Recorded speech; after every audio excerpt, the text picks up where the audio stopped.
Hello everyone, good afternoon. আমি তো আপনাদের সাথে সমস্ত রকমের রান্নাই শেয়ার করি, তাই ভাবলাম আজকে একটু নিরামিষ তরকারিটাও শেয়ার করি। আজ শনিবারও আছে, তাই এই রান্নাটা শেয়ার করলাম। এখানে নিয়ে নিয়েছি আমি বড়িগুলোকে আমি লাল লাল করে ভেজে নিয়েছি। বড়িগুলো তুলে নিয়ে আমি ওই একই তেলে 5 ফোড়ন আর শুকনো লঙ্কা ফোড়নে দিয়েছি। এবার তরকারিগুলো কড়াইতে দিয়ে খুব ভালোভাবে ভেজে নিলাম। তার মধ্যে অ্যাড করলাম গুঁড়ো মশলা, হলুদ গুঁড়ো, জিরে গুঁড়ো, স্বাদ মতো নুন, চিনি। এবারে গুঁড়ো মশলাগুলো অ্যাড করে ভালোভাবে তরকারিটা নাড়িয়ে নিয়ে 10 মিনিটের জন্য ঢেকে দেবো। এবারে ঢাকনাটা তুলে নিয়ে অল্প একটু নাড়িয়ে নিয়ে পরিমাণ মতন জল দিয়ে দেবো।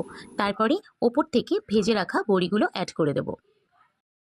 তার সাথে অ্যাড করব কেটে রাখা ধনেপাতাগুলো। এই যে এখানে আমার নিরামিষ তরকারিটা পুরোই রেডি।